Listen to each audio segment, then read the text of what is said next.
Federation of the Union na kung saan ay nagsasalita sila ng indefinite suspension at lahat ng mga League of Municipality ay nagsasabi na rin na kailangan kausapin ang mga sektor ng transportasyon, partikular itong naninindigan para sa pagbabasyon itong programa na ito.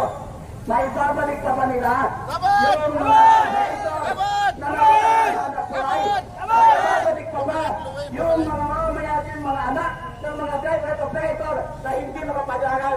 May babalik pa ba yung mga driver at operator na nagkakasa ng gutom na wala ng hanap buhay at kung saan na-display sila? May babalik pa ba yan? At hanggang walang nagaganap na tiyaro, patuloy na dumadami ang nawawala ng hanap buhay. Marami na nga tayo mga kawabayan na mga manggagawa na kontraktuan na hanap buhay sa kasalukuyan. Idadagdag pa itong malawak na sektor ng transportasyon na tatanggalan ng hanap buhay. Anong klase sistema ang umiiral sa kasalukuyan? At ano ang dapat gawin ng gobyerno nito upang isolbahin ang krisis sa transportasyon? Gusto ilawan namin ang modernisasyon.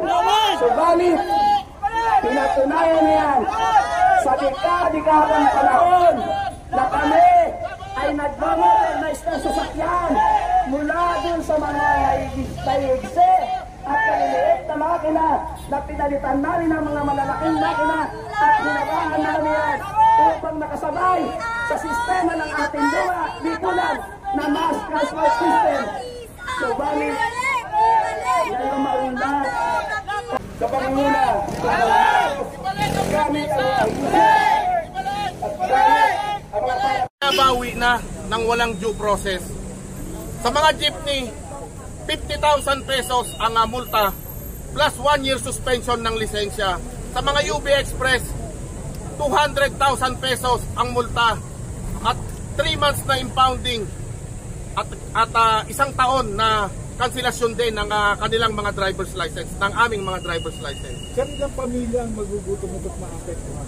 Ang datos natin sa manibela at piston, halos 200,000 pa ang hindi nakakapag-consolidate na maaaring mawalan ng hanap buhay.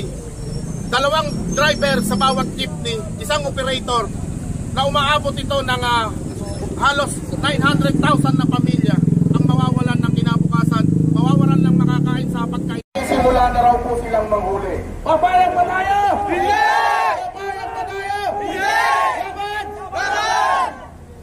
Sa ngayon, tanging tayo lamang ang lumalaban at napabayaan na tayo ng Kongreso, napabayaan na tayo ng Senado, na wala na pati ang malasakit ng ating Pangulo. Nasaan na ang sinasabi mo? Dapat ayusin lamang, kumpunihin at i-rehabilitate itong ating mga jeepney. Sinisingil ka namin ngayon, Pangulong Bongbong Marcos Jr., nasaan ang ipinangako mo na majority sa mga driver at operator ay ipinoto ka at ipinagkatiwala sa iyo ang kanilang kabuhayan, ang kanilang anak buhay at ang kinabukasan ng kanilang mga pamilya. Nasaan ka na ngayon? Sa ating Korte Suprema, huwag tayong magpinipinihan, huwag tayong magbulag-bulagan. Tignan natin ang nakakarami, ang higit na nakakarami na mamamayang Pilipino.